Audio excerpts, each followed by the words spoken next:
He lays it back for Phillips. Now O'Brien. And they start to drive the Fraker. Jones! Alowin Jones getting very close.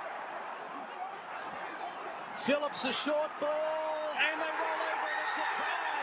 What an opening. Alex Corbisiero, incredible start. There's no choice, man. Do I want to die? You know what I mean? That's really where I think the true growth came from this whole experience. You know, I eventually got through the chemo. It was rough.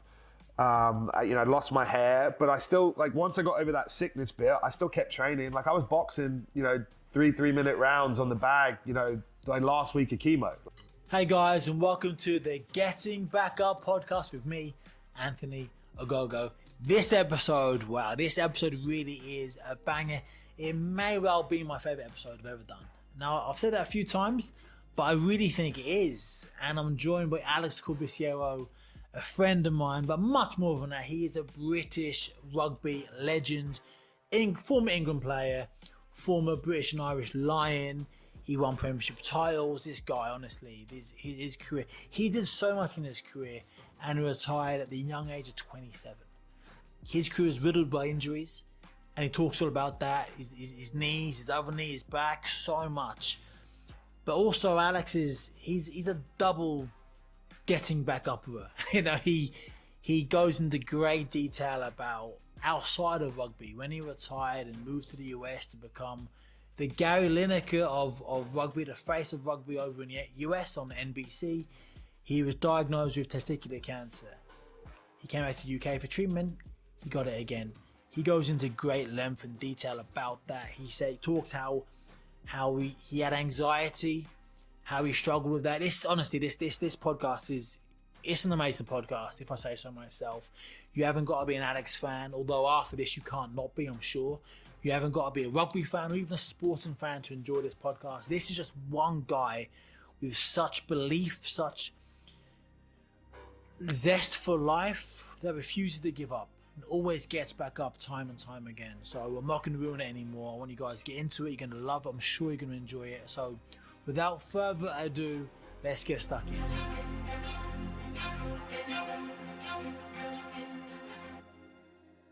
Alex Corbisiero, big man, in the house. What's going on, bro? What's going on? Mate? Yeah, I'm good, mate. I'm very good. Good to see you. Thanks for having me. Of course, mate. Before we start, I want to say how well you look. You look really well, mate. Thank you, mate. I appreciate that. I'm feeling good. Back training hard, and a lot of gratitude, and just grateful for where I'm at, and grateful to be here and get to share moments like this. Good, man. Thank you so much for coming on. It's a pleasure, bro. It's a pleasure. So this podcast is called the Getting Back Up podcast with me, Anthony Ogogo, and I talk to people that have done amazing things in their lives and or careers, but only after suffering massive setback. So I've had Olympians on, I've had medalists on, world champions, boxers that have unified the whole division from a professional standpoint. From a personal standpoint, I've had people that have suffered diseases, serious illnesses, people that have lost people in their lives. But you're a double whammy. You're a double whammy because you've had the most unbelievable athletic career. Played for your country, played for the Lions, scored a try for the Lions. Yeah. You've gone, and that was amongst so much adversity and injuries and stuff. We'll talk about that.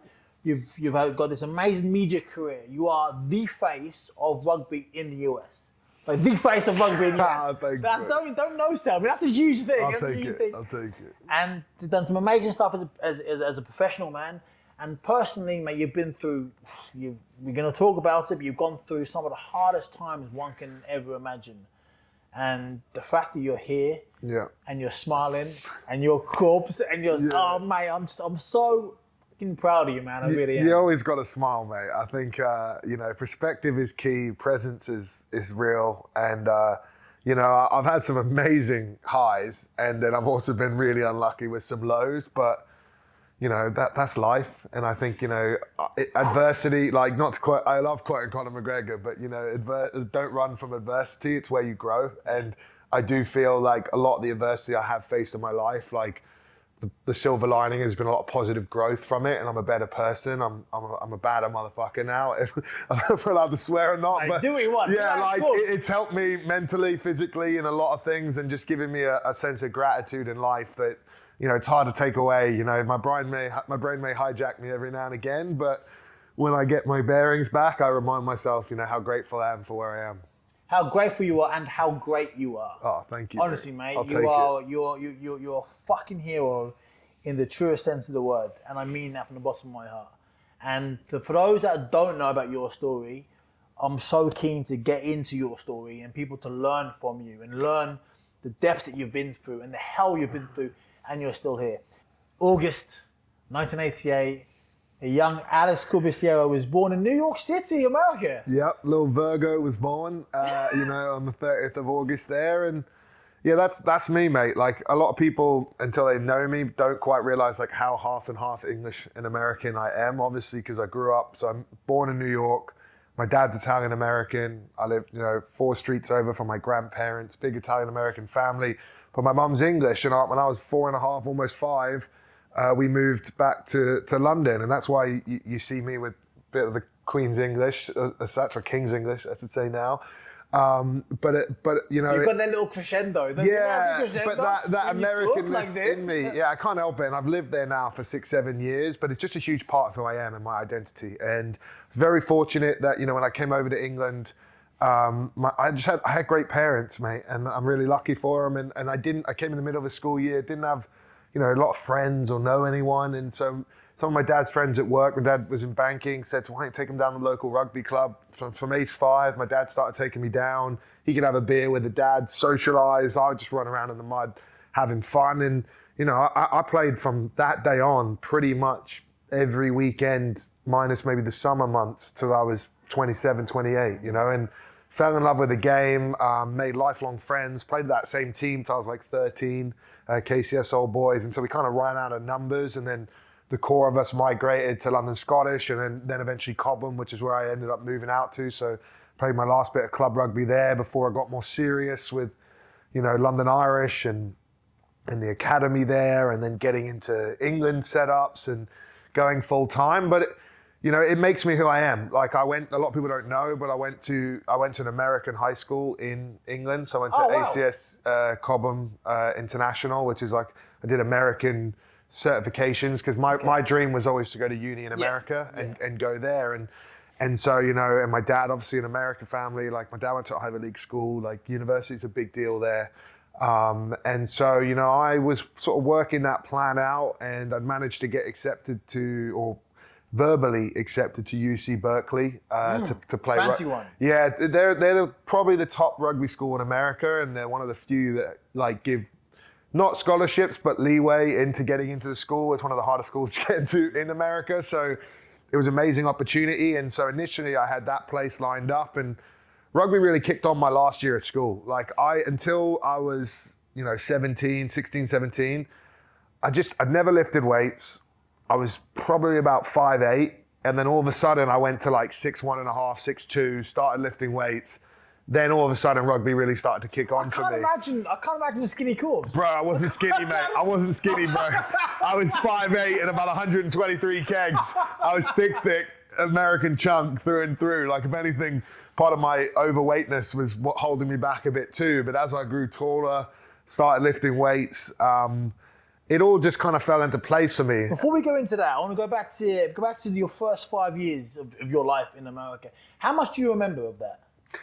I remember some of it, I'll be honest. Like, and the thing is from age 5, like, my dad felt amazing guilt taking me to England, because I was the first grandchild in an Italian-American family, living 3... You're the oldest? Yeah. So you've got brothers and sisters? Yeah, they're younger than me. And so I was living 3 streets from my grandparents. They were like, I had an amazing relationship with them. Obviously, really strong bond, definitely getting spoiled and favoritive. And all of a sudden my dad's taking us to the other side of the world. So from age 5 till about 15, when rugby got serious, I spent 2 and a bit months with my grandparents every summer. I just soon finish school, go there, stay with them, either do like sailing or swimming programs or something, and just kind of live with them. So it all stayed quite fresh to me, even though maybe I left when I was young. A lot of that early stuff is vague memories from pre-K to the house, but it's all so familiar, because it was basically like my summer home every year until rugby got to the point where in the summer I needed to be doing stuff. You came over to England But that's adversity, right? Yeah. Like, adversity is defined as being a difficult and or unpleasant situation, and I would say in some forms, as a kid, you just ripped out your comfort zone. So you ripped out of all you know, you ripped out your comfort, your friends, your family. I did have my sister with me, my parents were there, but it was definitely a massive change. But when you're a kid, I think you're so adaptable, like, you know what I mean? Like the ability to just move on or adapt is pretty incredible. And it just kind of like feels like nothing now. But at the time, I'm sure it wasn't ideal. I just remember missing my mates, like, you know, like not having things to do, like, you know, like on the weekend, you'd usually have an activity, a play day, something. When I first got there, I just remember sitting around the house a lot. So that's why rugby was actually a really, really good vehicle for me to sort of socialize. And then as I had more time at school, it all started to sort of fall into place. So rugby was rugby just a case of make some friends? Make some friends, rugby, and I was massive, mate. I was a massive kid. When I was born, I was like 10 pounds, 4 ounces. Jesus. I was thick my whole life, like, and so like. Is your dad big? He's not small, but he's not big. Like, my mom's not big. I don't know where it comes from. Like, I'll tell you, it's a funny story my dad always tells, but my dad had testicular cancer too. And he had it just after my mom and him got married. And basically, he had to have radiation therapy. I had chemo, but he had radiation. And they told him not to have kids for, you know, at least like 6 months to a year, but to leave it as long as possible because of the you know, like the radiation and all that. So my dad said I was born conceived or born bang on around the 1 year mark. And he said when I first came out, I was massive. I had this big head and I could almost hold my head up. And his first thought was that he created a mutant baby because he hadn't waited long enough after his radiation. He was like freaking himself out because he's his first kid. He didn't know what to expect. And that's always his gag, is that I'm his irradiated sperm. And that's why I'm as big as I am. But yeah, and so from that point, like, rugby just seemed to suit me, and it became a bit of an identity. And especially when you're a heavier kid, when you're younger, it became somewhere where you feel good about yourself, or you know what I mean? Like, because sometimes when you're a kid and you're the fat kid, it can be a little cruel growing up. Did you get bullied much?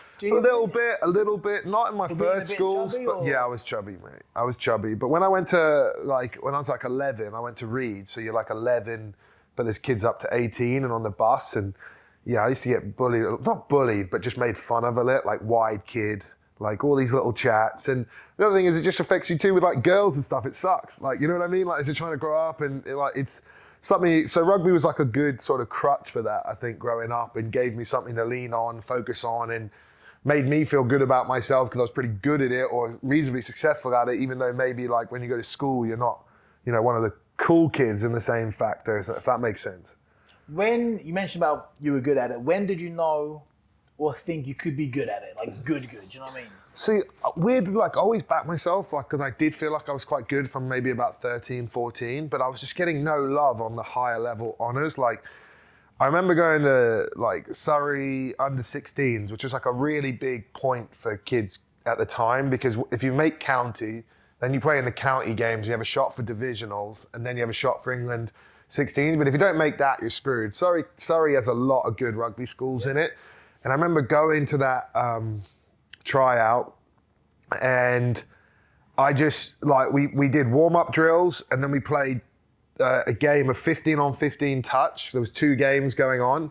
And from that, they picked one game of 15 on 15 players. And I just didn't get in. So I played touch for a bit. And at the time, I remember seeing, like, Sips was there, like, loads of big, you know, school players were there. They didn't have to try out. They were just there, like, on the sideline. Didn't get a shot. I just got to play touch. My game was all, you know, contact, my ball carrying, other things I did. So I sat there and waited. They said if you stay at the end, you might get a chance to get on. And so I got like 3 minutes at the end, but just no chance, not in there. And once you're out of, don't make sorry, you're just out of the shuffle, like no academies, no divisionals, no honors. So there I was pretty dejected. And that's where I really owe my dad a lot. Is, you know, he's one of those dads that will go above and beyond for his kid. Like, he's obsessed with making sure his family are supported and doing everything he can to help them and be successful. He basically helped me, found me a trainer, got me on a nutrition plan. How old? I was like just about to be 16. Oh, wow. Took me to, would drive me all the way to London Welsh, which would have like an under 19s training, which was more competitive, and I would play there. From there, the next year later, I got into Surrey. I got into a lot of things, and that's what started to slowly move. And then I gradually just got a bit bigger, a bit stronger, filled out, and that's where London Irish eventually noticed me. And through that, got into England 18s, and that's where it really started to go. Like, I always had this belief that I was better than a lot of those dudes. Like, and that might just be ego or whatever. From, the belief? I just thought when I played, man, I was like, look at my game, but I didn't quite fit the mold. I was heavy, man. Like, I definitely ate too many pies, like, or whatever I ate. Like, it was more pasta and chicken parms, but I'd smash that like every day. I'd smash it every day. And so, like, I was just not fit enough, but I always felt I was good enough. And Did you train hard as a kid? yeah, I would run a lot, mate. Like, and my dad would push me hard. The issue was I was heavy, but in my mind, I just didn't quite fit the mold. But I think one of my superpowers is like up here, mate. Like, I learn fast. Like, I learn fast, download data fast. And that's where eventually, as I got into higher levels, better coaching, better things, it just went like this. Like, obviously I physically developed, but then I was in a lane where I was properly supported, proper coached. And I think it's my brain and my learning power, which is what accelerated me as quick as I did. Because I went from, 16, not even getting the counties, but just before my 18th birthday, I was playing for London Irish in the first team in warm-up games. Do you know what I mean? Like, massive gap. And that to me was just obviously physical, but a lot of it was my learning capabilities. And that's really one of I feel grateful for my superpowers in life. So when did you think rugby was it for you? When did you think I'm going to make it? Because you talked earlier about going to America to go to university. When was rugby? This. So for me, as a boxer, I had no idea I was any good. Because, well, in my club, like, I'd spar the men when I was a kid, 12, 13, 14, 15, and I'd get my head punched in. And it wasn't until I boxed people my own age and I was stopping them, I thought, oh, this is better than sparring. Yeah. I'll go back to sparring on a Monday against Danny Morse, who was a copper, against Joe Burnett, 5 years older, Zach Craman, 4 years older. They punched my head in, and I come back back to ground, and I won. The day when I thought, I could be good at this, I won the Junior Olympics in Brownsville, Texas. I got a gold medal, and I won the most outstanding boxer of the tournament award, and nobody else did. And I thought, I'm a Junior Olympic champion. I could actually do this, right? Yeah. And that was, for me, that was like the penny drop, thinking, this is me. This is my home now. What was your penny drop moment? I would say it was my last year of school, all right? So in the summer of my last year of school, I got into London Irish Academy and, got there. And that really is where my life started to change. I didn't still think, would I make it at that point? But basically, they had like England Academy trials going on. I wasn't selected because I just hadn't been in the mix before. But one of the London Irish coaches was working there, and they'd had like a Saturday training day, and then Sunday they were playing training games to then pick the England Academy side. And he rang me up on the Saturday and said, hey mate, we've just had a prop go down. Can you be at Coventry Rugby Club at like 8:30 a.m. tomorrow? Obviously that's like 3 hours away or whatever for AM. My dad goes, we'll be there. But get up that, 5, 6, he's got food for me, hydrated. I lay flat in the car, he drives me there, he sits there, I try out, I get in. And from that, I got into England Academies, which then led to England under 18s. And really, that was the moment Your where... dad's a fucking legend. He's man. a G, mate. Like, I'll tell him, He's like, I wouldn't be half the man I am without him. And my mum is an absolute saint as well. But in this rugby journey, like me, my dad was a huge factor and driver for me. So basically, I get in there, and that's where I had a big decision is eventually after I got into England 18s, London Irish offered me a 1-year full-time contract. I was still 17, or I had this place at UC Berkeley. And I'd applied to Loughborough and got in, and I was looking at another few other unis. But that was really where I had to make a decision. And I initially said, it's 1 year. I was quite young for my school year anyway, so I was still 17. I was still 17 when he finished. So I thought, take a gap year, see what it is. So I deferred Loughborough, deferred Berkeley, and said, I'll give it this year. And that year's where it really clicked for me. By that pre-season, full-time environment, that coaching, I was just accelerating, physically getting stronger. And I was training with the first team due to injuries and then playing with them in pre-season as a I had to sign paperwork because I wasn't 18 yet, and in the front row you had to be 18. So Goodness me. like a waiver, you know what I mean? And that's really the moment where I thought, you know, like I believe, you know what I mean? Like I believe. Like I always had a belief, but that was more validation, and just because I was young, and then it just became like from a young age, like the obsession of learning. Like you couldn't be a prop until you could scrum with men. So that was really like what the obsession became for me. But that was probably the point where I thought, you know, I'm going for this. That first year went well. They offered me 2 years. That's when I said goodbye to UC Berkeley. That's when I said goodbye to Loughborough and stuff, and started looking at, you know, on like either distance learning or night school. So did my degree while at London Irish, playing at Birkbeck College, London, and just did it. Doing what? History. Oh, cool. Yeah, so What kind of history? What? I love all history. So it was a mix though. So I quite like ancient civilization, like Rome, Greece, but then I also love 19th century Europe. So the rise of like post-Napoleon Europe. Yeah. So Napoleon redrawing the map of Europe, the rise of nationalism, the unification of Italy, the unification of Germany, all these things when you're a kid you have no idea about. Like my mind used to just get blown by that. But back to what we were talking about is, yeah, it was like, that after that first year deal, when I signed a 2-year deal, I was like, I'm all in, lads. Guns blazing. Like let's go. I'm obsessed. And that's where I felt like I was on to something and it was going well. But do you think something maybe that led to some of your injuries, maybe you got put in too young? yeah, 100%. 100%. Yeah. You're still a kid, right? Yeah, like still a baby. And it's hard to say that because it's all hindsight and it's all like reflection. You're not going to not do it, right? And like, listen, I played for England at 22. I played for the Lions and felt I was one of the best in the world by 24. And a lot of that is because I started young and whatever. But I think the reality is, as well, as humans, you know, you only get so many miles on the clock. Yep. And yeah, if I look back, I probably burned too many miles too young to allow myself. Whilst you're still developing. Yeah, because I retired at 27. Like I was chewed up and spit out by then. So, you know, it's. I don't want to say I would do it differently because then it might not have happened. And like, if I look at my life and where I'm at and the things I achieved in rugby, it was debilitating to leave it at the time because it was all I know and I was obsessed and it proper ruined me. But I do feel like now at peace with it and so much gratitude for what I was able to achieve and how it's changed my life, and that, you know, I did have injuries, but I had some real highs and big moments where I turned up on the big stage, and that's why I'm able to do the media or do the gigs I do, is because people remember those days, and I remember those days, and I think I'm at peace with that now. But at the time, this podcast is about setbacks and coming back. What was your first like setback, adversity you faced as like an elite international rugby player?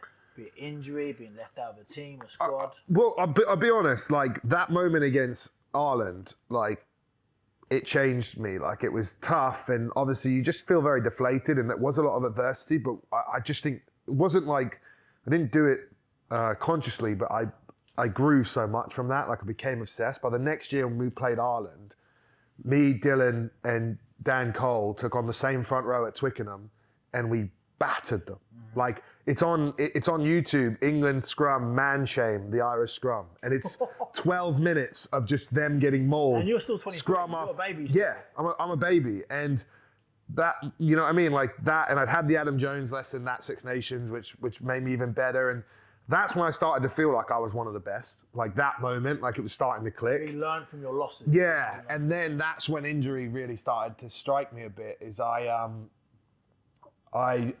like just after that Six Nations, I tore my bicep, which wasn't really that bad an issue. It was 8 weeks. I came back, but while I was off, I think I just did too much legs, too much running, and I ended up going to South Africa. And then I'd worked my way from off the bench playing, and I was about to start the last test, and all of a sudden, in the middle of the night, I rolled over to look at my phone and my knee locked and it wouldn't unlock. And it was stuck like this. And it was called a bucket handle tear in your cartilage. So basically, like, it just gets jammed in there. So I had to get it surged. So in South Africa, I was on crutches, took about a week to get the operation. Surgery over there? Yeah. Oh, no, I had it when I came back. Okay. So I was mission getting back.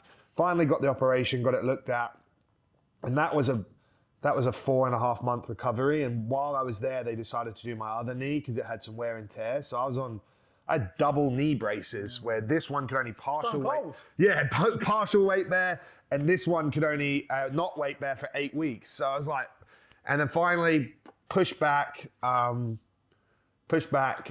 get back for games, and I immediately played 2 games for the Irish, got picked straight back into England, and that training week for the first game against South Africa, my knee just started swelling, and I should have pulled back, but The mentality. yeah, Be the best. yeah, and so I played. You know, I was getting it drained once, twice a week. Kevin was losing his I mind was at gonna me for say, doing that. When did you meet Kevin? So I met Kevin just during that injury period, but it was because of my shoulder. I met Kevin because Kevin Ridlow, Yeah. one of the greatest men in the world, and honestly probably the best physio I think ever, or he's elite. You know what I mean? He's the best. Like he'd be the champ. Like if there was a competition, I'd find it hard to see someone beat him. Like, I don't know how. and the person he is, like you can't find combinations like that. The unicorns like do exist in some ways. You know what it is with Kevin? Like, I grew up with. This is gonna be well too mushy, but I grew up with my mum, 4 sisters, just us. Like, I've met one person on the planet that I thought I've never missed a dad, because like, how do you miss what you've never had? Yeah. He was never there in my life growing up. There's one man I think, if I had a dad, like, that's Gavin. No, but honestly, I felt like he was my dad in some ways for a while. Like, and so I had mates who had trained with Margot Wells that had seen Kevin for like a couple of years, but I'd always been like, you know, and just like, go to the team physios. Like, I didn't want to go. But basically, like during this injury, I was getting a bit frustrated with my rehab. I didn't feel like it was going well. But then I had this shoulder issue, like it was my AC joint. But I've been on crutches for like 9-10 weeks. And they took me to see the specialist, and he was like, oh, we should probably operate your AC now. And I was like, Jesus. And so that's when my mate was like, just go see Kevin, take the scan, go see him. I went and saw Kevin. First time, waited up there at the third space, like finally get in or whatever. We became friends. Yeah, exactly, in the waiting rooms, basically. And basically, he looks at my shoulder. And also, he was a who's who, right? Yeah. He was who's who of world sport, world entertainment, to anybody. Yeah. Anybody. Oh, mate, like anyone. Royals, anything, you know? Yeah. Genuine. Like, it was outrageous who you'd see in there. From football to any sport you could think of, to boxes, to anything, like to MMA, to literally anything you could think of. And then he'd give the same, he'd give the same amount of time and attention and treatment to your grandma. Yeah. Yeah. Do you know what I mean? Like anyone. Like he treats them all the same. Like it's incredible. Like, and so I went and saw him. He looked at my shoulder, looked at the scan, did a bunch of crazy mobs I never had done. And I was like, whoa, that feels a lot better. And he said, you don't need an operation. You just need to mob the clavicle because you've been on crutches and it's irritating your AC joint. So I went for him one time again for the shoulder, never bothered me again. And I was literally about a day away from getting a shoulder operation until I saw him. So what happened is I played the South Africa game, my knee swelled up like a balloon and it was bad. I'd had it drained once before, drained again. And Kevin is begging me not to play. For the next week is New Zealand, at home, 2012. Massive moment. We had injuries in the front row, so like if I didn't play, we were very exposed there. And, you know, my emotional side, plus the savage and wanted to play, but I knew I wasn't right. And basically I played, it was a historic win. Just through adrenaline alone, I actually played quite well. And we won. It was the first time England beat the All Blacks, I think, since 2003. And you know, it was a team that had won the World Cup and then gone 18 games unbeaten or whatever since it, and it was their final game. We beat them as a young side. So it was an amazing moment in my career, amazing high and everything, but I didn't play again for 5 months after that, and my knee was bad, and they didn't know if I was going to come back or not. Did you change it if you could? No. Well, I'll tell you why. So I had this 5-month period. I missed the Six Nations. That meant I missed the selection for the Lions. And I basically, because I had already signed to go to Northampton, I just told London Irish that I was doing my rehab with Kevin. I stopped doing their stuff and just did it all with him. And it was only through him, because eventually he convinced me to get an op. I had an op. And then it was only through him that I got back right at the end of the season. And that was really the adversity. Like, that's what we're talking about, is just that 5 month out, not sure if I could play again. England, every time I tried to do anything, my knee would swell. Like, it was severe synovitis mixed with all the joint issues. I pushed it way too far. And Kevin was right. He told me at the time, he looked at me and he said, I know you want to play, but he said, England can get another loose edge, you can't get another knee. And, you know, it's wise words or whatever, but I still went the other way. Because Kevin was an elite athlete himself. Yeah. And he lost his career due to poor physiotherapy. Manager, yeah, and that's really what inspires him. Like every superhero has an origin story. That's like Kevin's origin story. You know, like how is Superman? Like, you know, Krypton or whatever. Like Kevin's is that. Like, you know what I mean? And it's true. Like that's how I view about him. Like he's got that's a super origin story. You guys, we feel about this man like he's Superman. Honestly, I think he's one of the greatest humans on there. Like, I'm so shocked he hasn't got like OBEs, MBEs, like, you know what I mean? Like, he deserves it. He probably has. He's just so modest. He hasn't shown them off. Potentially, he loves the Royals though, so I feel like that would mean a lot to him. So if anyone in that swing is listening, that's the guy to give it to. I'm telling you, it would mean the world to him, and he deserves it. But so yeah, that point was low because I'd signed to go to Northampton Saints, and that's the thing. London Irish kind of knew this because I wasn't negotiating with them anymore. I played that game, and then part of the issue was after the All Black game, they wanted me to play. It was like 2 weeks later. Kevin was saying, don't play. I was saying I can't play. They were still trying to pick me. I had to get an RFU doctor as an independent medic to come in and make a decision, and they chose not to play me. So there's all this stuff going on. So then London Irish saying a lot of bad things in the press at the time about my knees and saying they were basically trying to taint me so Saints might pull the deal out and they could get a much cheaper option. Or just as a spite move, but it is what it is. And so that was really hard, not knowing, being out of the England mix, first time, and actually just not knowing if I was going to play again, mate. I just, if it wasn't for Kevin and the belief and what he did for me, I never would have played. And so I got back for the last 2 games of the season for London Irish. Then I went and played England v the Barbarians. Then I got picked to go on tour with England. You got picked for England. You didn't get picked for the Lions originally because missed the Six Nations. Yeah, I felt like if it had been from the autumn, I would have been in. That's what I got told afterwards as well. But not playing the Six Nations hurt me. And when you didn't get the call up to the Lions, how did it hit? Bro, it was tough, man.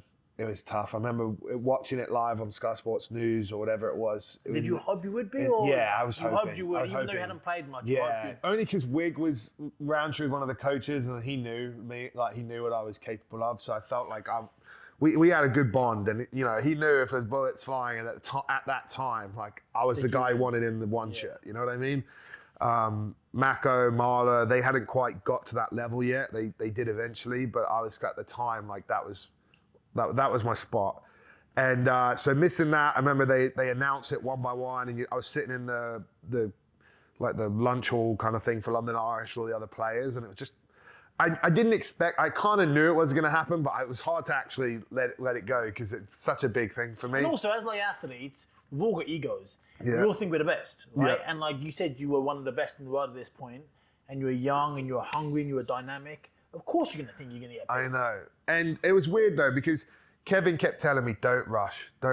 You'll go on this Lions tour. And I kept thinking, Kevin, I'm not going to go. And he's like, he just had this belief, and the way he tailored my running loads, my reconditioning, it just peaked at the right time. So I played a game for England against the Barbarians. After 2 games Irish, I felt back. I was back to my best. Well? Yeah. Then I was gone to Okay. No, it was fine. I still had to manage it a bit, but it was fine. Kev fixed it, mate. He fixed it, and I was laughing. I was back in Argentina getting ready for that test. All of a sudden, Cian Healy gets injured, and I get a call that later that day. Stuart Lancaster, who's the England coach at the time, calls me down to the pool by the hotel, and he goes, "Hey mate, just so you know, you've been called up to the Lions." He was like, I think you should go there with the intent of trying to be a starter. I think the test starter's within you, and good luck, and da-da-da-da. So that moment worked out. Oh, no, you're doing it again. You're doing it. No. But that started 30 hours of journey to get to the Lions and How everything. did it feel when he told you were in? Oh, mate, it was amazing. It was a bit surreal because we were in Salta, up in the mountains in Argentina. So I had this crazy journey to do. So, and you're on your own. It was weird. It was 30 odd hours of travel without really speaking to anyone or doing anything. So I flew from Salta back to Buenos Aires to Santiago, Chile, Santiago, Chile to Auckland, New Zealand, Auckland, New Zealand to Sydney, Sydney to Brisbane, And, you know, within 2 days you're playing for the Lions because that tour just goes. So back to this with the Lions, like an amazing opportunity, amazing moment. And I just felt ready, mate. My body was good. My knee was fine. The Lions is the hardest training I ever did because you're just playing so often. And like Kevin bulletproof my right knee, like I actually felt good. And I was playing some of my best rugby. And, you know, it worked out like that I ended up getting to start the first test. Like I worked my way into that starting spot. And it was really a tough one. Like I remember I was about to play the biggest game of my life. As I'm jogging out for the warm-up, it was like a wooden, you know, like almost like, what's the thing, like PDF or whatever. You know that like kind of bends? And it had like a bit of turf on top. But as I walked over it and it like caved in, tweaked my calf. Yeah. Oh, okay. And so I was like, oh my God, lads. Like I've actually... And when people listen to this, like when you're an athlete and you're so finely tuned, Yeah. like, a little tweak, Yeah. like sleeping on the wrong pillow before a fight or before a match, like the smallest thing can throw everything off, can't it? I agree, mate. And so I'm like going through the warm-up, it's getting worse. I'm like, oh my God, like I might not be able to play. And I was like, nah, mate. Because the Lions is the type of thing is if you get injured, you very rarely stay because there's games so often they need new players. So I was like, well, I'm going out on my shield today, lads. Like I'm going to play or whatever. Played pretty well, but at the scrum, mate, like not using your calf, like your left, whatever. It affects you, mate. And it was messing me up. And I still played reasonably well, pushed through it. But when I came off, I was like, right, this tour's over, mate. Like I'm done. And so basically they scanned it and they said 3 to 4 weeks, like grade 1+. And I was like, oh, and basically they gave me that second week to rehab. And Graham Roundtree looked at me and he went, if we win the second one, I don't need you can go home. But he's like, if we don't, I need you for the third test. And I was like...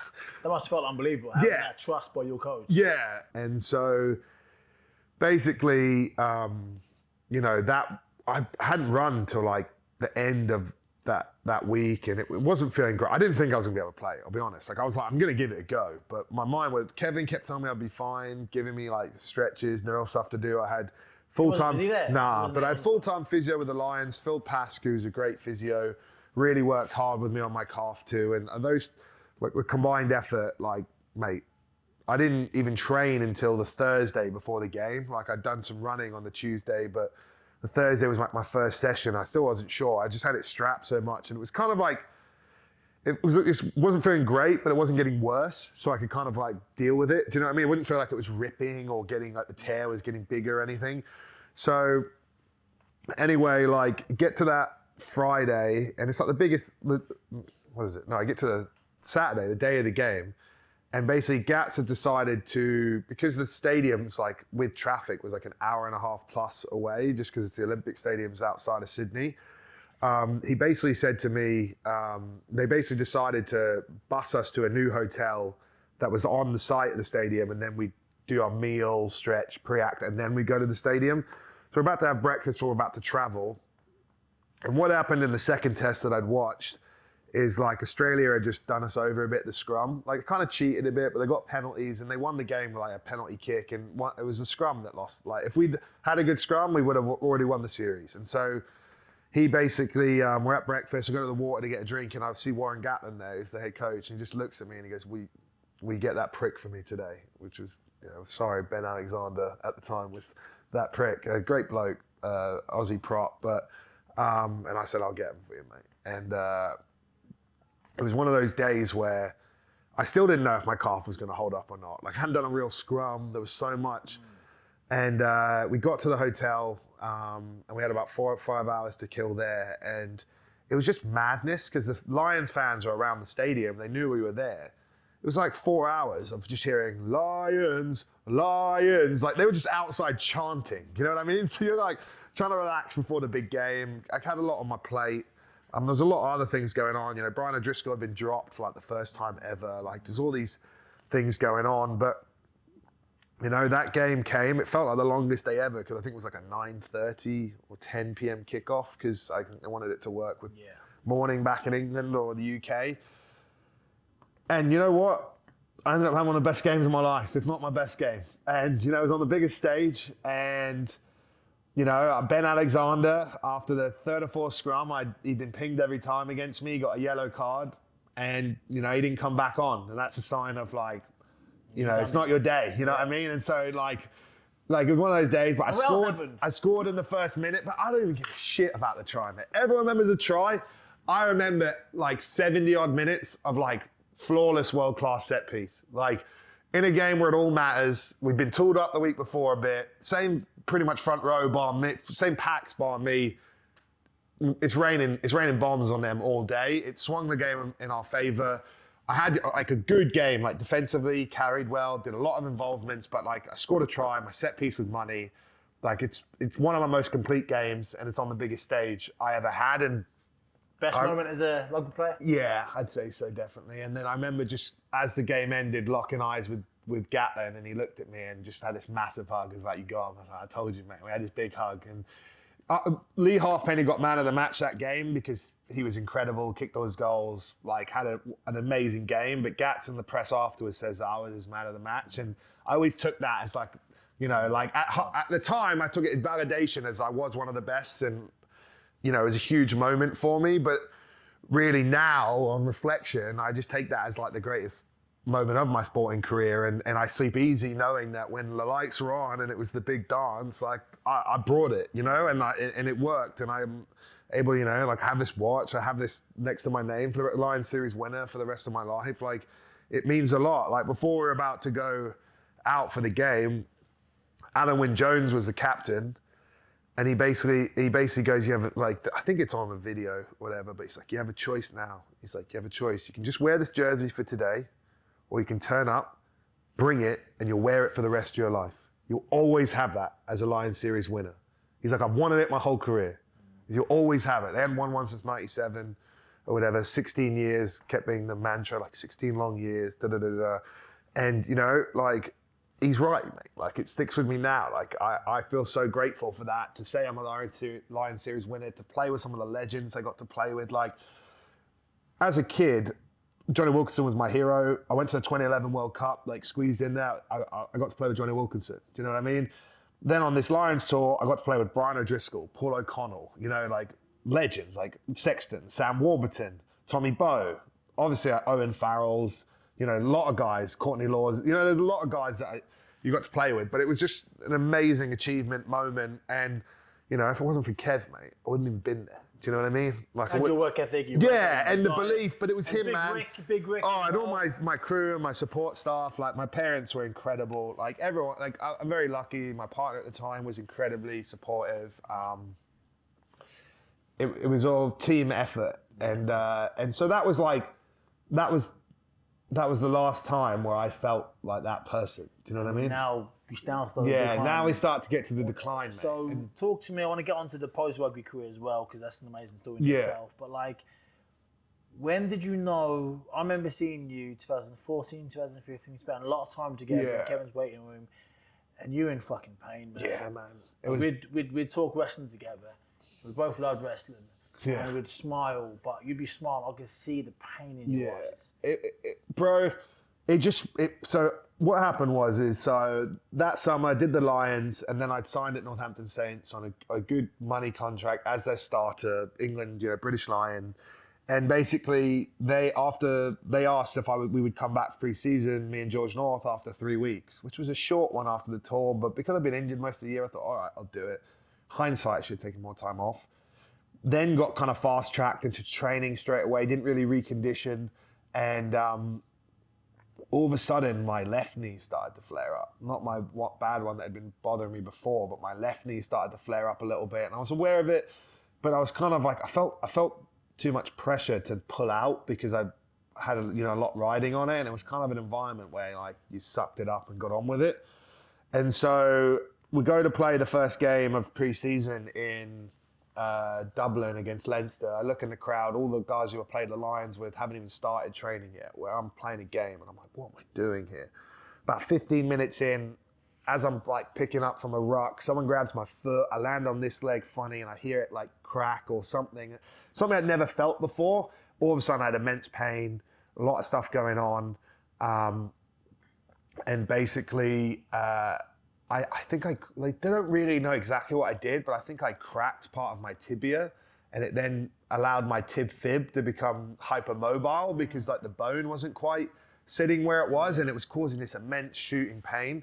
So I was trying to see Kevin trying to manage it, but I was in so much agony, but I felt so much pressure that I kept playing.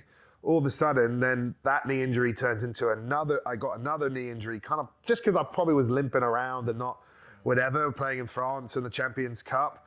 Then that injury like really did me in. It swelled up, it was bad. It felt much more cartilagey. And so I had this weird pain on the outside of my knee that every time I tried to move, run or anything, it was very sharp. Then I had this knee now, which wouldn't bend as far, and it felt so gritty, like even just moving it would be like, it's all messed up. So you'd think I'd be taking time off to rehab, to get it fixed. Nah, I through Saints, through England, because I just come off the Lions, I started rehabbing and I kept waiting for the pain to go. It wasn't going. So eventually ended up played against Argentina, was in agony, barely played well. Then got picked to start the All Blacks the next week. And, you know, I'd been speaking with Kev. It was so bad in training that I eventually just called it. Where the year before, or whatever it was, I'd played through and then didn't play for. This time I was like, I can't even run, man. Like I couldn't run. It was so painful.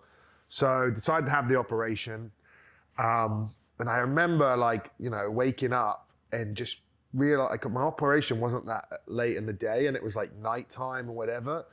It ended up being like an 8-hour operation because when they opened it up, they realized how messed it was. Like, so the first injury that no one knew how to fix, like, so they didn't even really touch that. But the issue I'd had is that second injury I'd done, basically I twisted the joint and the top of my femur had basically sheared off the other joint. I just had this massive patch now where I had no articular like cartilage on the top of my femur, which is something I'd never dealt with. All my stuff had been more lateral meniscus and things like that. So all of a sudden now this knee wouldn't bend. So I remember having the operation and I remember thinking, well, at least that pain will go away on the outside. That pain was still there. The knee then took 4 or 5 months of getting it back. And, you know, you start in that RPM where you're moving it like 6 hours a day like this. I was at a club that I'd only just joined. I felt a lot of pressure and felt bad about myself that I couldn't really perform. And then basically, even when I came back, the knee kind of worked, but I just couldn't get rid of this pain. Every time I ran, every time I did something, it was agony. But I came back, I played the end of the season. We won the league, played quite well. But I was just in agony. Then I got picked to go on the England tour to New Zealand, but I pulled out because I just knew I needed time to rehab.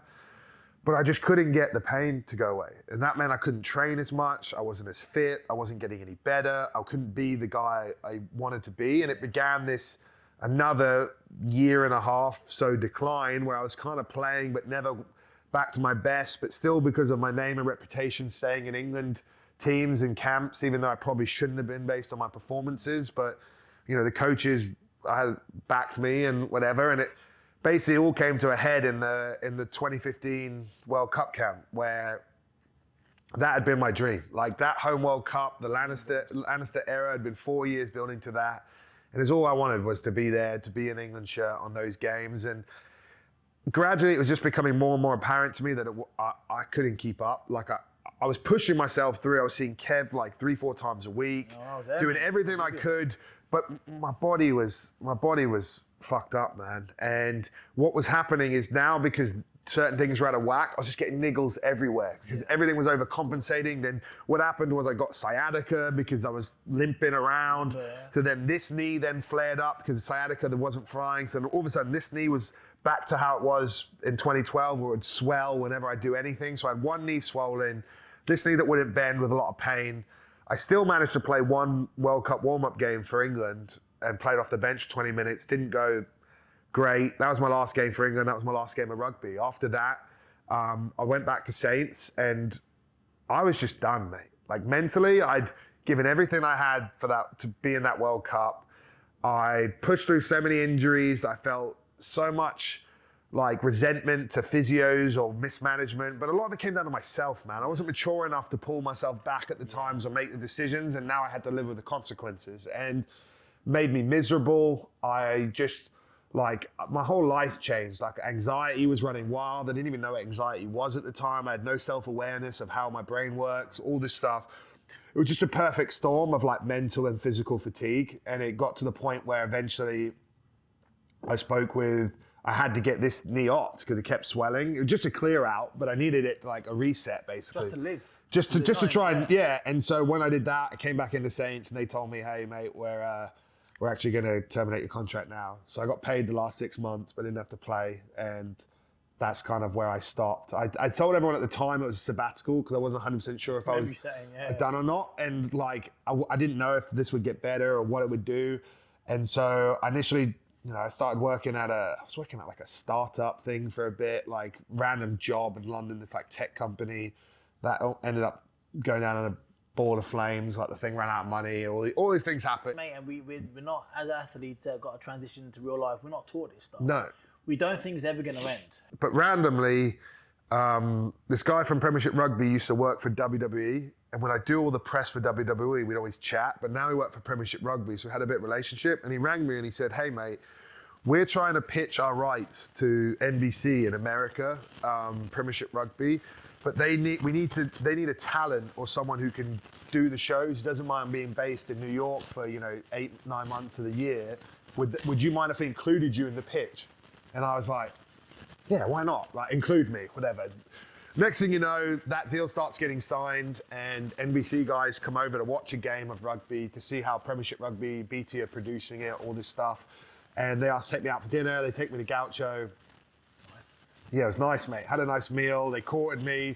And I really wanted to do it, but at the time it was just offering not the money that I felt like I could justify. Yeah, so I turned them down and I was thinking, all right, well, I'm gonna take this Quins deal, I guess. And they came back and made an offer that I was like, right, I can do it for that. And I said, you know what? It's 1 year. I get to live with my grandparents. Like, I'd been like missed them my whole rugby life. Like that was the one trade-off. Is once rugby got real, I would only get 3 weeks off a year, and I would spend at least 2 of that with my grandparents, and then do 1 wherever. Like my missus at times used to hate me because I never do holidays. Like, you know what I mean? I got to see my nana and pop, like my pop. Like that's me. Like I miss them, And so I got to live with them. And I was like, we'll see how it goes. And it's 1 year. And I was like, worst case doesn't go well, I could come back. Like 1 year's actually might be good for me anyway. And freshen up. Yeah, whatever. And mate, once I got away from rugby, I realized I didn't want to go back, bro. My body still, my knee was better, but this pain wasn't better. It was still annoying me. I just started getting into lifting weights and trying to get yoked as like a way to feel better about myself because I couldn't run or do the things I used to like to do. And basically, I decided to do the year, and it went really well. And it was a brand new skill. It was very hard at the beginning. So I say to everyone with TV, it's reps. You need good feedback, constructive feedback, coaching, but it's reps. No one's good on day one. Like it takes time. You got to learn the format, how to present, how to talk on TV, how to do it all. And I was just really grateful that NBC had massive attention to detail, high standards, and they put a lot of resources and faith behind me. And that 1 year went well. I signed a 2-year extension. I then decided to move to Miami because my parents had a place there and NBC were willing to pay for me to travel.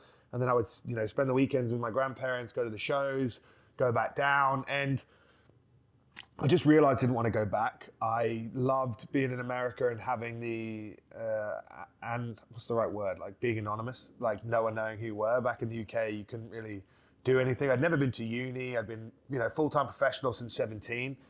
Just had a lot of fun, mate. Made a lot of mistakes, did a lot of things, had a great time.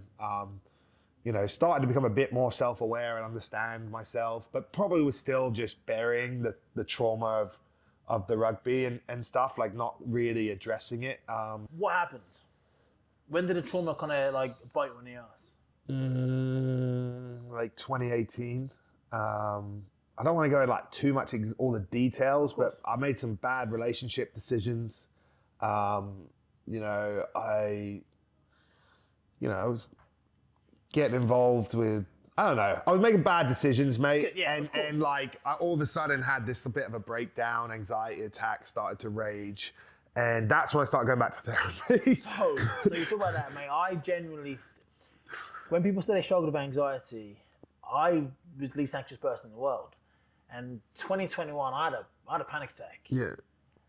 If I genuinely thought I was dying. Yeah, I thought I was dying, mate. And then I thought, like, I had these weird, not like suicidal thoughts, but like weird thoughts, like, because we were on this massive balcony, like all the stuff I just never would even, I was just spiraling and not dealing with it, not talking to anyone, suppressing it, just trying to be away from the old life, but still project on social media, like, my life's great, everything's good, like, I'm cruising in America, which I was having fun times, but I was suffering in silence, mate. I missed my mates, I found it hard to make friends outside of rugby because my whole life I've always been with rugby guys. Feels like, a bit like the army, the camaraderie, like you're civilians or, you're soldiers. Like it's kind of that same issue going on. And so you lost your identity. I lost my identity. Like I was just all over the place, mate. And it all came to a head and basically started going to therapy and dealing with some of my issues. And gradually then I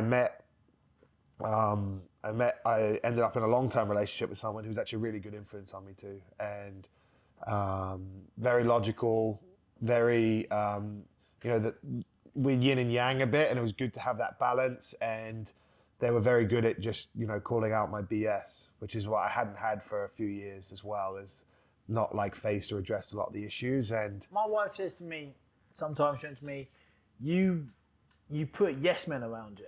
Yeah. To me, right? And I was like, no, I don't. She went, as a kid growing up, all your friends would like almost like hero worship you. And I was like, no, they didn't. Fuck, they did. Yeah. I didn't like. And she's always, and we've argued in the past because like she used to call me out. Yeah, that started my self-awareness journey, I would say, with my partner and getting that feedback and just it made me understand and going to therapy a bit more how I thought, but also made me realize my anxiety would rule me, mate. And it would get the better of me all the time. And do you mind sharing what a panic attack looks like for you? I just feel like the world is ending. Like that's kind of how it feels. Like the feeling is so physical for me. When I have anxiety, some people I overthink, but for me it's this physical feeling, which now that I know what it is, I know I've had it I can remember having it when I was like 10. And I had to do like a sailboat race, and I'd be freaking out about having to do the sailing race to 10-year-old and I'd be feeling sick, and then sometimes I'd pull out because the sickness was actually just anxiety. And it's only now that I kind of understand it. You're doing a gloss. Yeah, like, sorry. No, I'm not. This is really, but I think it shows so much courage and bravery to talk about this publicly, because there'll be people out there that go, fuck, I do that. Yeah. And they go, fuck, Alex Corbisiero, fucking legend. Yeah. A British and Irish Lions tour winner, and they go a boxer, whatever. They feel like that. I know. It's not bad. Like, it's not a bad thing. No, and this is the thing, mate. Like, so what I wanted to transition to is where it really came to a head was once I got diagnosed with cancer. And so that was like 2019, end of 2019, like life was going good, work was going great. Abby and me had got engaged. Things were looking good. I'd moved to San Diego to be closer to her. Your Instagram, by the way, mate, fucking jealous, mate. Yeah, it's a good hashtag goals. It's a good gig, mate. I got a good, we'll get there. And so basically, just as I finished covering the World Cup for NBC, it'd been great for us, loads of TV windows, done it, coaching at Penn State University, and I just noticed, like every time I was holding a pad, something would hit, like I'd hold it, and I'd felt like my testicle, one of them hurt. And I guess like my dad had it, so I kind of always had like an idea about it, but still, it's not me, like I'm fine.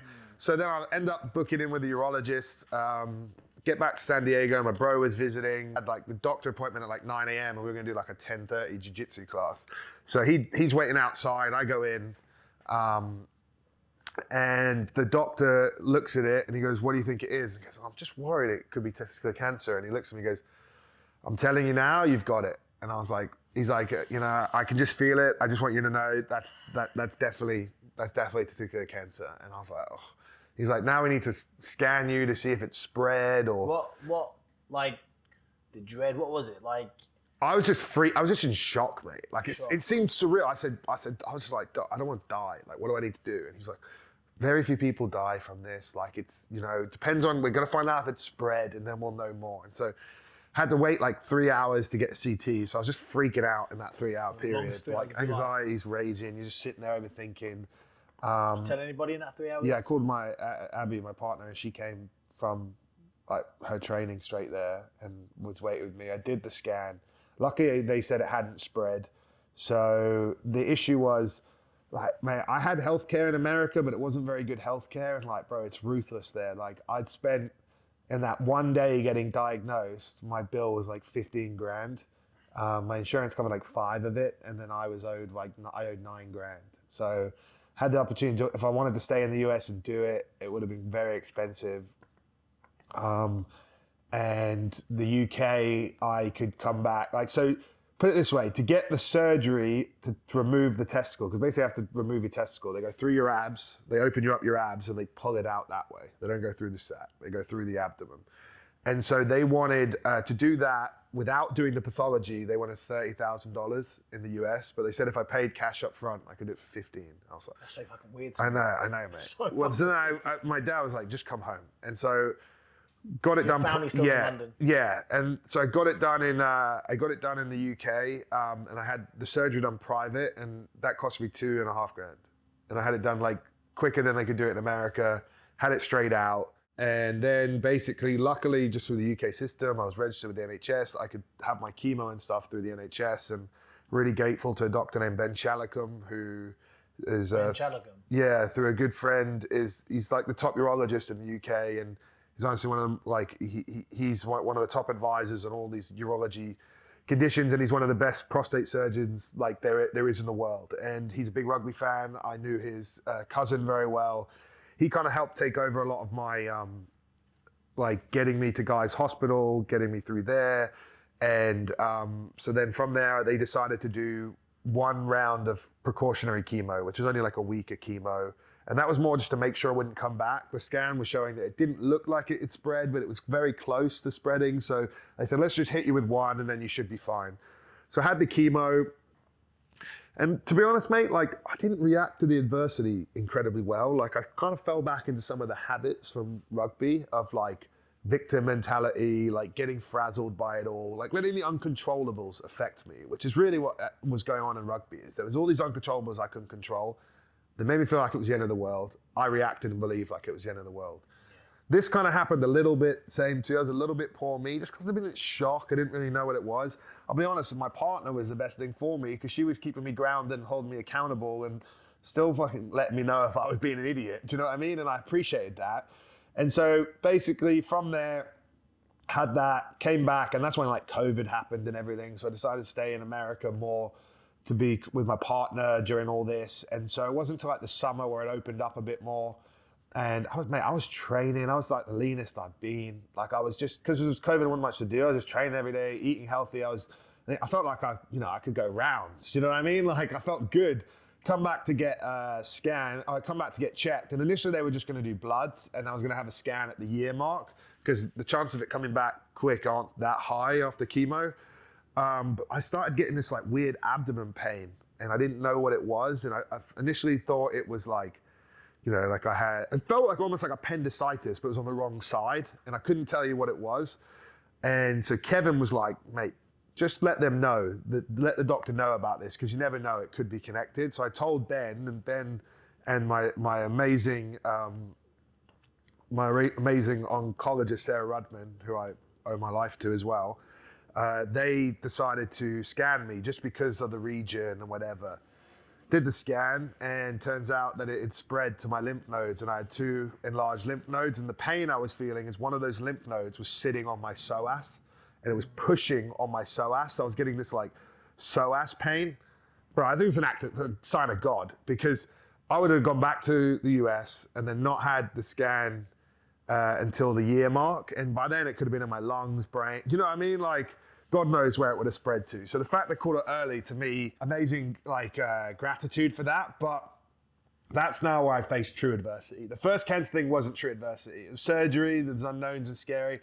Now I had to do 9 weeks of pretty intense chemo, and I would say this is where like the growth happened, and the adversity where I couldn't run from it, couldn't hide, like gotta face it, And listen, did it defeat me at times? Yes. But like, has it made me who I am today? 1,000%. It was brutal, mate. Like the way, so I went back, I stayed back in the UK for like 5 months because of it all. I needed 9 weeks of chemo, needed time to like recover after, checks, everything. So was a big issue. I was apart from my partner a lot of the time, which made it hard too. But I had my family and like support system there, so I felt I was very lucky. But basically, yeah, the chemo at the start, I didn't think anything of it. Like you go there, it's 3-week cycle. So the first week of the cycle is 5 days a week in there. Monday you have all 3 drugs, and then Tuesday to Friday you have just the other 2. So Monday's about a 6-7 hour day on a drip, and then the other 4 days are like 5 hours, 5-6 hours on a drip. But then the next week you only have to do the Monday. You do the Monday and then the rest of the week off. Then the next week, the Monday, the rest of the week off, and then you repeat like another heavy week. So after that first 3-week cycle, that's when you start to feel rough, like, and then your hair's falling out, my beard was falling out. I was trying to wait for my partner to get back to shave it, but I was like literally like Patches O'Houlihan, mate. I just had shit. That's what I was calling myself. I just had shit coming off everywhere. I was wearing this baseball cap. Every time I took it off, it'd be like bundles of hair. How do you keep your spirits up when you're going through that?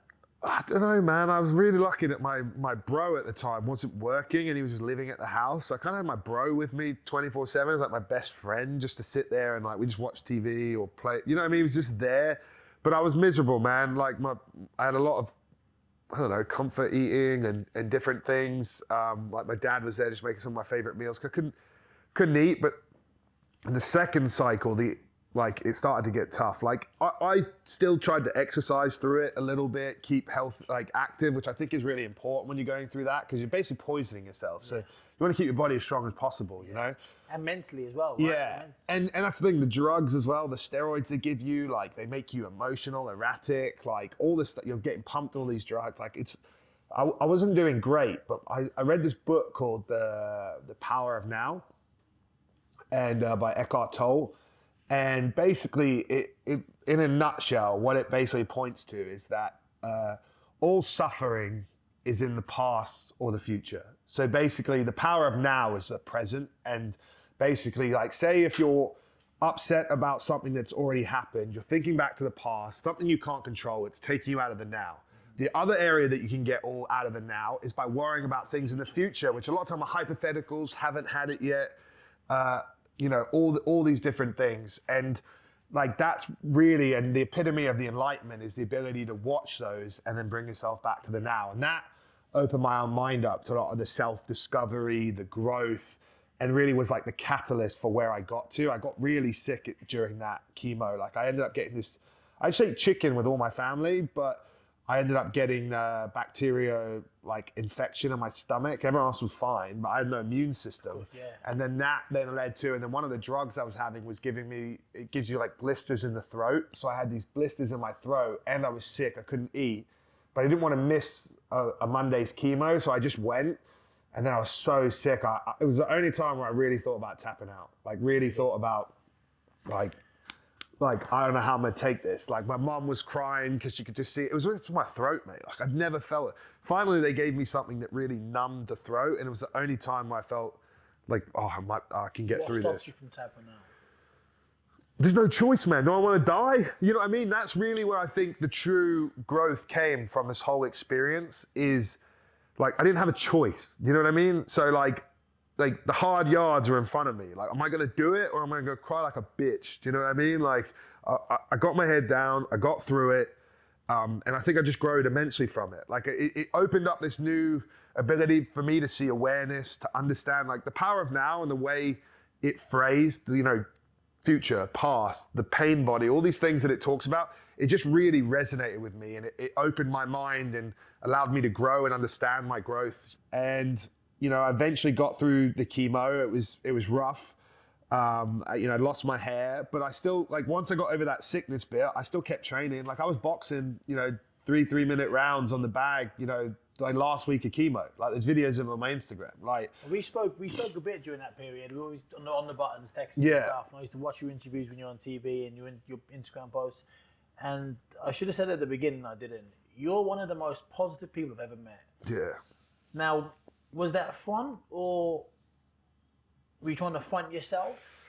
I think it's a bit of both. Always smiling. I am like that, but I'm also a silent sufferer. So, and that projects as a coping mechanism. So it's a bit of both. Like I am like that. That is who I am. Like, and I think I found a way to take gratitude and enjoyment in the moments that I could, and enjoy things that, you know, were part of the journey. But at the same time, I was suffering, mate. I felt like very self-conscious with my hair gone, my beard gone. Then growing you had back. A beard. I know, mate. I know. Anyway, the whole, like, it took me a while, mate. Like, I went back in my shell. Like, I was suffering a bit. Were you having therapy during the cancer? Yeah, and that was helpful. And that's why I want to say how brave you are today, because you've been so open today. Yeah. So, and I think that's healing, right? Yeah. It's not just good for other people to hear. Like when I do it, I find that each time I tell my story, it heals me. Yeah. Like when I talk about it, I get a little bit less upset. Still get upset, and maybe always will, but like I heal. Yeah. Like, and I think you're so incredibly brave. I really do. Thanks, mate. It means a lot. And it took me a while to be honest and open like this, but it has come a lot more natural to me, and the feedback and the pushback that I got from people, and the amazing support I had during my cancer from the public and from friends and family and people I knew. Like, it was incredible. But I was in my shell and a little damaged. And when I came back, I was still probably a bit reserved. But one of the things that randomly happened while I was having chemo, there was about to be an LA pro rugby team. I was living in San Diego. They'd called me and asked if I want to be their scrum coach. And I was sitting there in chemo going, yeah, why not? Like, you know, not really sure what it was going to be like. What I would say is when I went back to coaching in LA, when it finally did start, I had been away from professional rugby environment since I stopped. Like, I'd done a bit of college coaching, but not much. It brought me back, man. Like, it brought me back, took me out of my shell. I was with the lads again. I was relationships. You know, I'm obsessing about the scrum again. Like, the whole thing, like, rejuvenated myself and continued my self journey of happiness and where I've got to. And, you know, since I've got through that cancer, I'm now 2 years clear. Like, 2 years clear, no sign of disease. I feel great. I've really like leveled up. So one of the things that I got into during the cancer was breathwork, like meditation, breathwork, cold, stuff like that, which would like force you back to presence. As I got to, like, the problem with the cancer is eventually the cold showers, it was like, you're not well enough to take a cold shower every morning. So because you just risk of getting ill is so high. But the breath work, the meditation was massive for me. And that's only just grown. Now that I'm more financially stable, I have my house in Encinitas, just north of San Diego. I've got a sauna, a cold plunge. I start every morning with a journal, you know, 2 things I'm grateful for, an affirmation, something I love about myself I'm gonna do that day, 5 little self-love things that I love about myself, something I'm excited for that day, and then a little check-in paragraph of like where my head's at. You know what I mean? I do that in front of my red light every morning. I do my breath work. I'm gonna get 5 minutes in the cold. I start the day. You know what I mean? And like that routine, all that adversity, the little things I've learned, the time I've had now to re-experience, the gratitude I have for being where I am, and the gratitude I have for like being alive, enjoying the things, and reinvesting in my health and my mental health really, but also my physical health. Has really, really changed my life, and it makes me feel very grateful. And like, there's another book which is good called like Don't Sweat the Small Stuff. And one of the things it has in there is ask yourself when you're stressed or worried, will this matter a year from now? Will this matter a year from now? And that's one of the things I always ask myself as I get all worked up, is like, will it matter? Most of the time the answer is no. You won the Premiership title, played for England, played for the Lions, scored a flawless 80-minute performance. And you are now at the beginning still of this burgeoning, amazing media career. I see you going to the top. I see you presenting big boy shit. I mean, that's what I need to figure out now. This next chapter is like, where do I want to go? Do I want to fully commit to the TV? Do I want to get into the coaching more? I think you're the kind of person that no matter whatever you do, you're going to be successful anyway, right? Thank you. I appreciate that. And I do think if I'm obsessed about it, I'm quite an obsessive. And that's one of the reasons why I got so good at rugby and I got to where I got. But it's also the superpower that can defeat you. Like, that's the thing with like the obsessive mind and all this stuff. It's like your superpower, but it's also your kryptonite when it goes wrong. And now I feel I have much more awareness of that and power, that this next journey I'm able to be more successful in things I do, because I now understand the obsessiveness. You can control that rather than... Yeah, exactly. Now I understand my superpowers. You know what I mean? Like, that's the level up that you're able to do. So, I want to wrap this up, because you said some amazing points. I want to end on a real massive high. Is there anything else you want to say? Anything you want to plug? What you're doing moving forwards now? Any thank yous? Any books you recommend for people? Any advice to anybody? What's your leaving statement moment? I think for me, like this, how good my beard is again. Yeah, your beard looks good, mate. Your hair and beard combo is good, mate. Let's wrap up. Let's finish it. Let me think. There's a million things I could plug. Like the work I do at San Diego Legion in the MLR is amazing. We talked a lot about stuff, but really, I think for me, I'm just grateful. Like that's the thing. Like I think for people, I would really recommend reminding yourself every day what you're grateful for. I think that's a big perspective key as things get on top of us. What am I grateful for? Perspective is key. I really do recommend breath work to everyone. Like it's changed my life. Like the ability that it can change the chemistry in your body and the hormonal and the stuff in your brain. Like it's real. Like it's real. Cold, I would recommend to everyone. I think cold is probably the ultimate forcer of presence. Like I'd say, because even breath work sometimes is hard to cure the demons, but if I get in that ice bath for 5 minutes and only way I can stay in there is breathing, bro, it dissipates whatever has hijacked me at the time. And so my advice to people would be very grateful for what you like, be very grateful for what you have in life and remind yourself of that.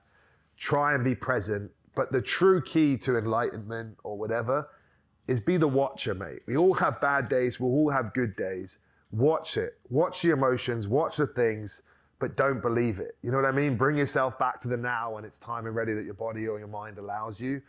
But just be grateful, love your family, make the most of the moments, you know what I mean? And have a happy life. Don't sacrifice your happiness. Like, be aware of what makes you happy, be aware of, you know, what you want to do in life, find your purpose, find something you're obsessed or passionate about, and make the most of the time you have, because it's only when it gets threatened or taken away from you do you truly realize how much of a gift it is.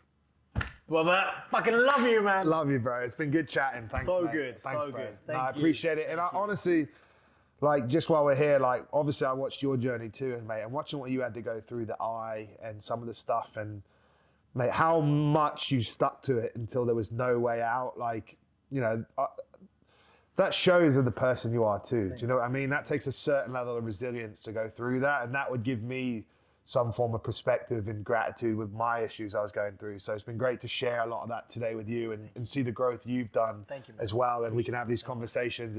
It shows, you know, that all the pain and all the hard parts were worth it, because you've grown and we have leveled up from it. So I think it's all good, mate.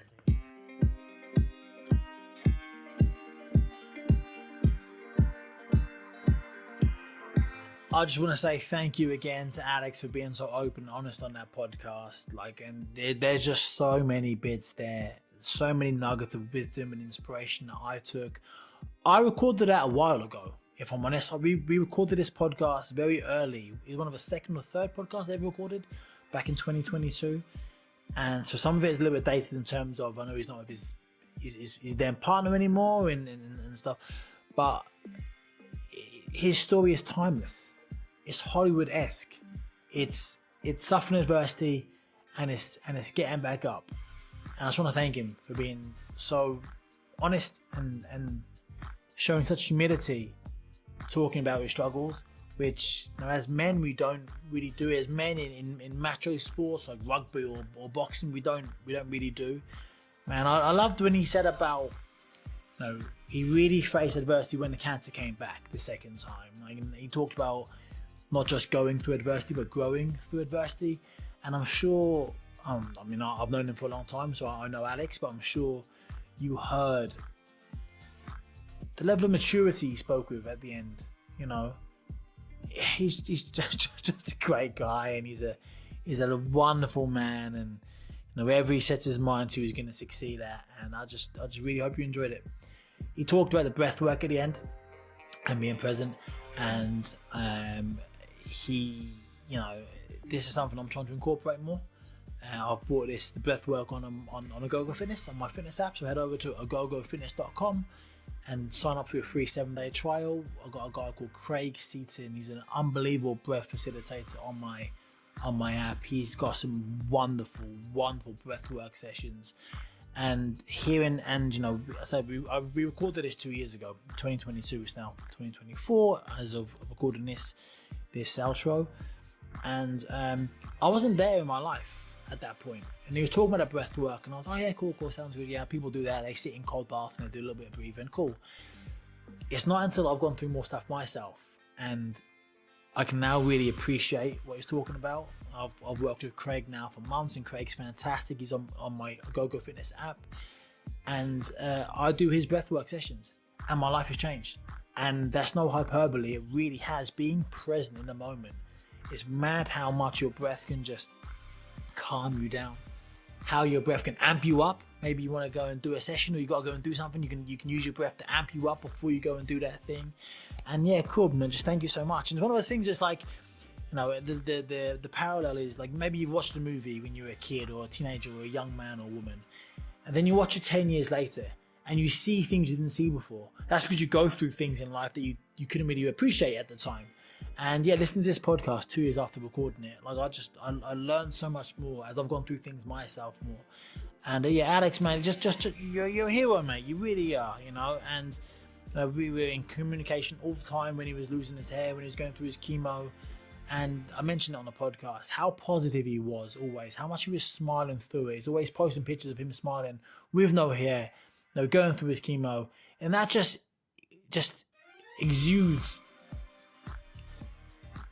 positivity into the world. And that's what this podcast is all about. So, bro, just thank you so much, man. You're an absolute hero in my eyes. And I'm sure in the eyes of everyone who's listening to this podcast. Guys, keep coming back every single week. A brand new episode of an inspiring person talking about their story for the benefit of us. If they can get back up like Alex did time and time again, so can we. Take care, stay safe, and I will see you again next week for the Getting Back Up podcast.